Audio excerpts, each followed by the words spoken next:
दूसरी बार उत्तराखंड का मुख्यमंत्री बनते ही पुष्कर सिंह धामी ने कैबिनेट मीटिंग में एक बड़ा फैसला लिया।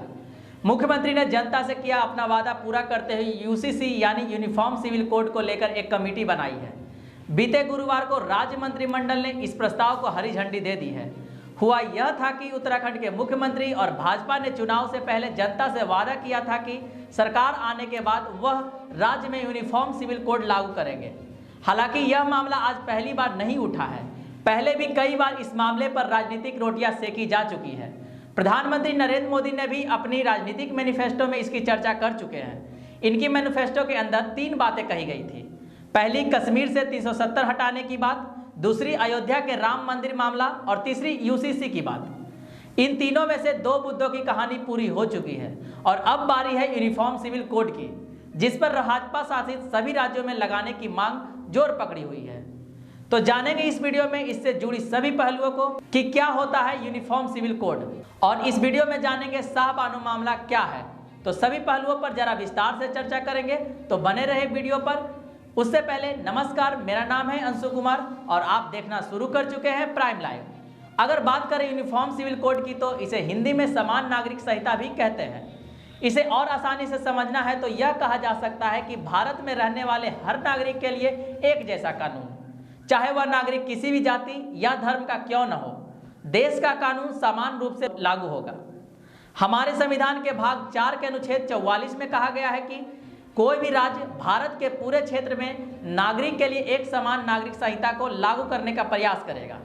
अनुच्छेद 44 के संविधान के नीति निर्देशक तत्व का हिस्सा है, जिसे हम अंग्रेजी में directive principle of state policy या शॉर्ट में डीपीएसपी भी कहते हैं, जिसमें राज्य के लिए कुछ विशेष कर्तव्य निर्धारित किए गए हैं। समान नागरिक संहिता के अंतर्गत शादी, तलाक और जमीन जायदाद के मामले में भी सभी धर्मों के लिए एक ही कानून लागू होने की बात कही गई है। इन मामलों में धर्म के आधार पर कोई रियायत नहीं मिलने वाली है। भारत में यूनिफॉर्म सिविल कोड अलग अलग धर्मों और रीति रिवाजों पर आधारित प्रमुख धर्मों के व्यक्तिगत कानूनों यानी कि पर्सनल लॉ की जगह राष्ट्र के प्रत्येक नागरिकों पर लागू होने वाले एक समान नागरिक संहिता में बदलने का प्रावधान है। दरअसल देश के संविधान में धर्मनिरपेक्षता की अवधारणा है और इसकी मूल भावना समानता की है। देश का कानून सब पर समान रूप से लागू होता है, लेकिन अभी भी धर्म के मामलों में रियायतें मिली हुई है, यानी कि अभी जितने भी धर्म हैं सब अपने अपने धर्म के अनुसार चलते हैं, चाहे बात शादी की हो या जमीन जायदाद की हो या फिर तलाक की हो। इस मामले की शुरुआत वर्ष 1986 में शाहबानो मामले से उठी थी। तो चलिए जानते हैं कि शाहबानो मामला क्या था और यूनिफॉर्म सिविल कोड से इसका क्या संबंध है। कहानी शुरू होती है 70 के दशक से। इंदौर में एक बड़े वकील साहब हुआ करते थे, नाम था मोहम्मद अहमद खान, और शाहबानो उन्हीं की पत्नी थी। 1975 में खान ने एक कम उम्र की लड़की से शादी कर ली और 43 साल तक साथ रही अपनी बीवी शाहबानो को उनके 5 बच्चों समेत घर से निकाल दिया। एक झटके में एक 59 साल की एक महिला बेघर हो गई। वकील साहब बच्चों की परवरिश के लिए कभी कभी कुछ पैसे दे दिया करते थे, लेकिन शाहबानो नियमित तौर पर हर महीने गुजारा भत्ता की मांग कर रही थी।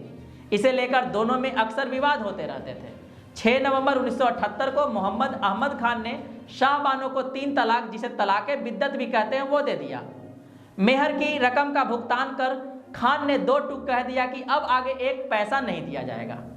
3 तलाक के बाद शाहबानो ने हर महीने गुजारा भत्ता की मांग को लेकर अदालत का रुख किया। मोहम्मद अहमद खान ने दलील दी कि 3 तलाक के बाद इद्दत की मुद्दत तक ही तलाकशुदा महिला की देखरेख की जिम्मेवारी शौहर की होती है, उसके बाद नहीं। मुस्लिम महिला को तलाक के बाद गुजारा भत्ता नहीं दिया जा सकता। दरअसल भारत में मुस्लिम पर्सनल लॉ के मुताबिक तलाक के बाद आमतौर पर 3 महीने इद्दत की मुद्दत कहलाती है। इस अवधि के दौरान महिला की देखरेख की जिम्मेदारी तलाक देने वाले पति की होती है। अगर महिला उस वक्त प्रेग्नेंट हो तो इद्दत की मुद्दत बच्चे के जन्म तक मानी जाती है। यह एक तरह की वेटिंग पीरियड है, ताकि इस दौरान तलाकशुदा महिला चाहे तो दूसरी शादी कर सके। मजिस्ट्रेट कोर्ट से लेकर हाई कोर्ट तक शाहबानो के पक्ष में फैसला आया। खान ने हाई कोर्ट के फैसले को सुप्रीम कोर्ट में चुनौती दी और दलील दी गई कि दंड प्रक्रिया संहिता यानी कि सीआरपीसी की धारा 125 के तहत गुजारे भत्ते की मांग की गई है, वह मुस्लिमों पर लागू ही नहीं होती, क्योंकि यह मुस्लिम पर्सनल लॉ से जुड़ा मामला है। और यह मामला 5 जजों की संविधान पीठ में पहुंच गया। आखिरकार 23 अप्रैल 1985 को तत्कालीन सीजेआई यानी कि chief justice of India Chandrachud की अध्यक्षता वाली कॉन्स्टिट्यूशनल बेंच ने अपना ऐतिहासिक फैसला सुनाते हुए मोहम्मद खान को आदेश दिया कि वह साहबानों को हर महीने भरण पोषण के लिए 179 रुपये दिया करेंगे। सुप्रीम कोर्ट ने अपने आदेश में साफ कहा कि तलाक के बाद बीवी को मेहर देने का मतलब यह नहीं कि उसे गुजारा भत्ता देने की जरूरत नहीं है। गुजारा भत्ता तलाकशुदा पत्नी का हक है। शीर्ष अदालत ने सरकार से भी समान नागरिक संहिता की दिशा में आगे बढ़ने की अपील की। इससे पहले भी कई मौकों पर कोर्ट समान नागरिक संहिता बनाने की सलाह दे चुका था। 1986 में साहबानों के मामले में सुप्रीम कोर्ट ने अपने ऐतिहासिक फैसले में देश में यूनिफॉर्म सिविल कोड लागू करने की बात कही थी, लेकिन तत्कालीन सरकार ने सुप्रीम कोर्ट के फैसले को पलटते हुए शरीयत को प्राथमिकता दी थी। देश की सर्वोच्च अदालत भी सरकार से यूनिफॉर्म सिविल कोड बनाने की कह चुकी थी, लेकिन अभी तक देश के नागरिकों को यूनिफॉर्म सिविल कोड नहीं मिला है। एकमात्र गोवा ही ऐसा राज्य है जहां यूनिफॉर्म सिविल कोड लागू है। भारतीय संविधान में गोवा को विशेष राज्य का दर्जा मिला हुआ है। साथ ही संसद ने कानून बनाकर गोवा को पुर्तगाली सिविल कोड लागू करने का अधिकार दिया था। यह सिविल कोड आज भी गोवा में लागू है। इसको गोवा सिविल कोड के नाम से भी जाना जाता है। आपको बता दें कि गोवा साल 1961 में भारत में शामिल हुआ था। गोवा में हिंदू, मुस्लिम और ईसाई समेत सभी धर्म और जातियों के लिए एक फैमिली लॉ है।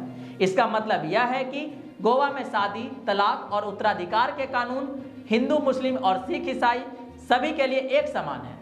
गोवा में किसी मुस्लिम को 3 बार बोलकर अपनी पत्नी को तलाक देने का हक नहीं है।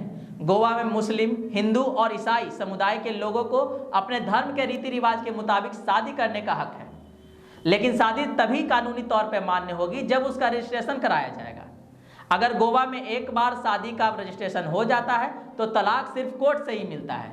इसी तरह हिंदू और ईसाई समुदाय के लोग भी अपने रीति रिवाज के अनुसार शादी कर सकते हैं, लेकिन रजिस्ट्रेशन होने के बाद ही शादी मान्य होती है और इसके बाद अगर किसी कारण से तलाक की नौबत आती है तो कोर्ट जाना होता है। गोवा में बिना कोर्ट की इजाज़त का कोई भी किसी से तलाक नहीं दे सकता है। इसी तरह गोवा में सभी धर्म के पति पत्नी को शादी के पहले और शादी के बाद संपत्ति पर समान अधिकार मिलते हैं। हिंदू, मुस्लिम और ईसाई के लिए अलग अलग उत्तराधिकार कानून नहीं है। आपको बता दें कि गोवा को छोड़कर पूरे देश में हिंदू, मुस्लिम और ईसाई धर्म के लोगों के लिए अलग अलग पर्सनल लॉ है। हिंदुओं की शादी के लिए हिंदू मैरिज एक्ट, मुस्लिमों की शादी मुस्लिम पर्सनल लॉ शरीयत एप्लीकेबल एक्ट और ईसाइयों के लिए इंडियन क्रिश्चियन मैरिज बनाए गए हैं। इसी तरह उत्तराधिकार और तलाक को लेकर सभी धर्मों के लिए अलग अलग कानून हैं। अब आइए जानते हैं यूनिफॉर्म सिविल कोड का क्यों विरोध किया जा रहा है। यूनिफॉर्म सिविल कोड का विरोध करने वालों का तर्क है कि इसके लागू होने से लोग अपनी धार्मिक मान्यताओं से वंचित हो जाएंगे और इन्हें मानने का उनका अधिकार छिन जाएगा, क्योंकि यूनिफॉर्म सिविल कोड लागू होने से शादी विवाह, जमीन जायदाद, संतान और विरासत जैसे मामलों में जो अलग अलग रहते हैं वह खत्म हो जाएगी और हर धर्म के लिए एक ही कानून होगा। वहीं से लेकर सबसे ज़्यादा विरोध कट्टरपंथी मुस्लिमों की ओर से की जा रही है और वह इसे अपने धार्मिक मामलों में हस्तक्षेप बताते हैं। आज की वीडियो में बस इतना ही। आशा करते हैं कि आपको यह वीडियो पसंद आई होगी। अगर पसंद आई हो तो लाइक, शेयर और सब्सक्राइब करना ना भूलें। वीडियो में अब तक बने रहने के लिए धन्यवाद।